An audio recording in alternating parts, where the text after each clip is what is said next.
Javier Cercas, merci de passer dans Des mots de minuit une suite. Les lois de la frontière, c'est le dernier roman qui sort chez Actes Sud. Mais c'est la règle ici à Metz, alors qu'on est dans les parcs, il y a de la musique autour, etc. etc. On va travailler sur quelques mots, sur quelques expressions que vous allez prendre et que vous allez utiliser. Et le premier mot, c'est Borges. Et parce que je sais que pour vous, Borges, c'est structurant, mais en même temps, pour un Espagnol, que Borges soit structurant, c'est un hasard, c'est une fatalité. Je dirais que c'est une fatalité. Et vous avez dit très bien en espagnol, c'est un homme qui écrit en espagnol.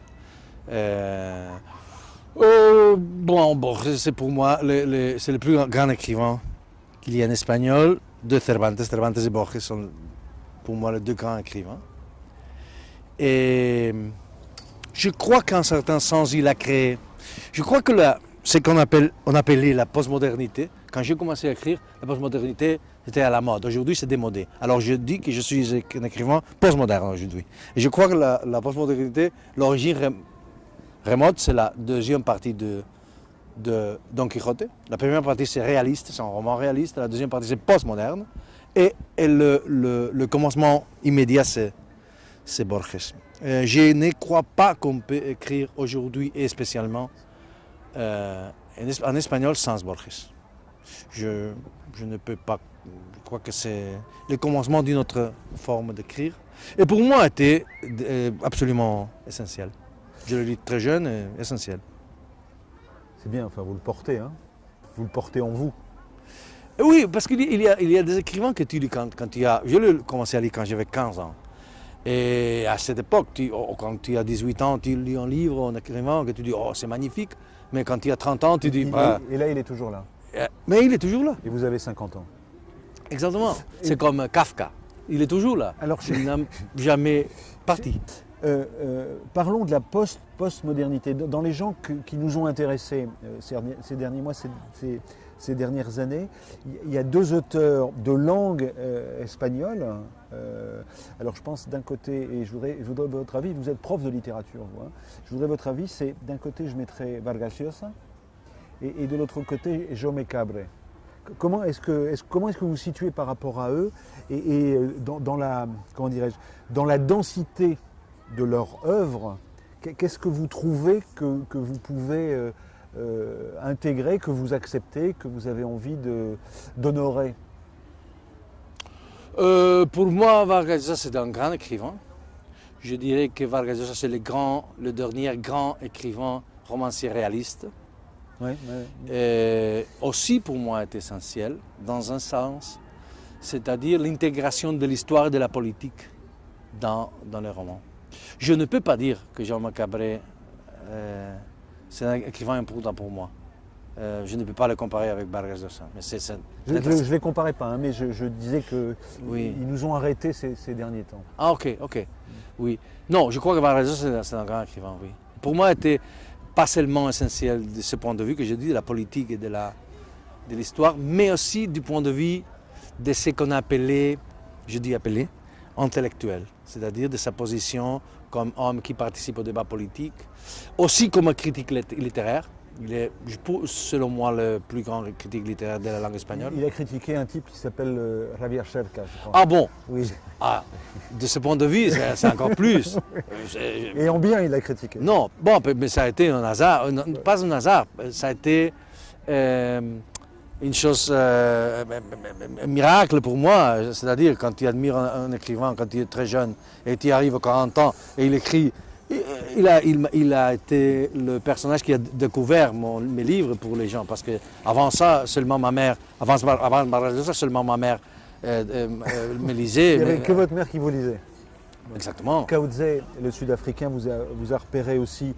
Vous étiez plus relatif par rapport à Jaume Cabré, mais il y a quelque chose qui est au cœur du travail littéraire de Jaume Cabré, qui est l'ambiguïté. Et vous aussi, que ce soit dans Les Soldats de Salamine ou dans Les Lois de la Frontière, l'ambiguïté est là. C'est-à-dire que... Je crois qu'il n'y a pas de littérature, de vraie littérature sans ambiguïté. C'est-à-dire, je crois que c'est le lecteur qui crée le livre.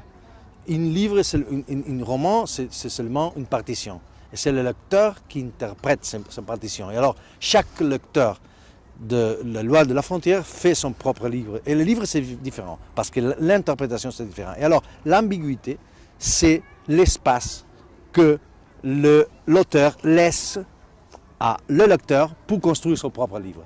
Sans ambiguïté, il n'y a pas de littérature, parce qu'il n'y a pas de possibilité d'interprétation. Et c'est essentiel. Quand je pense aux soldats de Salamine, quand je pense aux lois de la frontière, il y a des formes littéraires. Dans les soldats de Salamine, c'est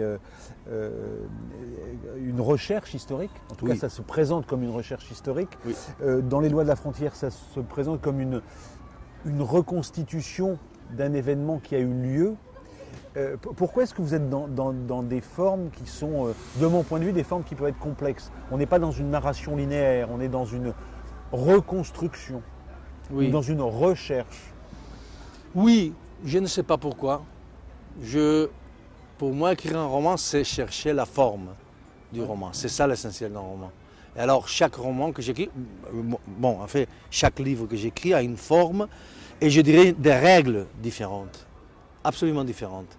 Les règles du Salamine, ce ne sont pas les règles de la frontière ou de l'anatomie d'un instant. Mais c'est vrai que ce que vous disiez, c'est très exact, qu'il y a toujours une recherche. Parce que je crois que dans mes romans, et je crois que dans tous les romans que j'aime, il y a au commencement, la forme c'est au fond la même. C'est-à-dire, il y a une question au commencement, disons aux soldats de Salamine, c'est pourquoi un soldat républicain n'a pas tué un Girac phalangiste à la fin de la guerre civile espagnole. Dans ces livres, qui a je ne sais pas comment dire ça, delatado, la vente de Zarco, qui a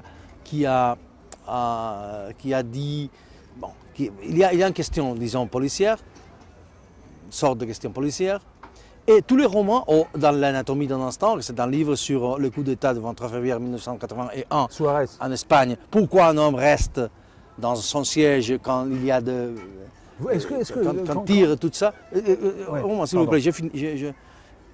Et alors, il y a ces questions au commencement de roman, et tous les romans, c'est une recherche d'une réponse à cette question. Et alors, à la fin du roman, quelle est la réponse? Dans tous les romans, c'est la même réponse. Il n'y a pas de réponse. La réponse, c'est la recherche. Ça permet de faire d'autres romans. Non, c'est la recherche. Oui, il n'y a pas de réponse à la langue. Il y a jamais, le mot définitif n'existe pas. Exactement. C'est la recherche d'une réponse, c'est la même réponse. C'est-à-dire, il n'y a pas une réponse taxative claire. C'est une réponse ambiguë, contradictoire, ironique. Ce sont les réponses du roman. Javier Sascas, une dernière question, notamment par rapport aux lois de la frontière. La frontière, c'est Gérone. Gérone, c'est la ville où vous êtes né. Oui, j'ai habité au commencement de ma vie. Vous avez habité à Gérone, donc on est à un endroit de frontière. Il y a forcément du franquisme qui passe dans votre littérature, forcément. Qu'est-ce que ça dit, vos livres, de l'Espagne d'aujourd'hui? Je ne sais pas. Je crois que tous mes livres, je déteste cette idée du roman historique. Pour moi, le roman historique, c'est un oxymoron, comme mariage heureux, non? Aux histoires, aux romans. Je déteste ça. Mes livres parlent toujours du présent. Mes livres parlent toujours du présent à travers du passé. C'est-à-dire, les livres que j'écris à partir d'un certain moment, je dirais quand j'étais 40 ans plus ou moins, au soldat de Salamine, avant c'était différent, j'ai découvert une chose très importante, que le passé n'est pas une chose qui est là, qui n'a pas rien à voir avec nous. C'est pas vrai. Le passé, c'est une dimension du présent. Le passé n'est pas jamais, comme disait Faulkner. It's not even past. À cette réserve près qu'aujourd'hui, nous sommes dans une civilisation de l'immédiateté. Absolument.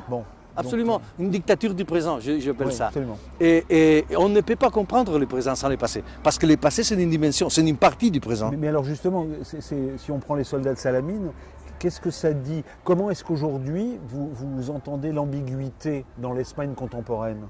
Elle est où l'ambiguïté? Oh, elle est partout. Mais les soldats de Salamine, c'est un exemple, c'est où j'ai trouvé cette passé comme dimension du présent. Guerre civile. Oui, non, absolument. Qu'est-ce que l'histoire des soldats de Salamine, c'est l'histoire d'un jeune homme, comme j'étais à l'époque, disons, plus ou moins 40 ans, qui pense que la guerre civile, c'est une chose lointaine et alien à sa expérience, aussi lointaine, aussi alien que la bataille de Salamine. Rien à voir. Ma génération a détesté absolument tous ces romans sur la guerre civile, tous ces films sur la guerre civile, c'est de la merde. Nous voulons être européennes, postmodernes, Almodovar, tout ça, blablabla.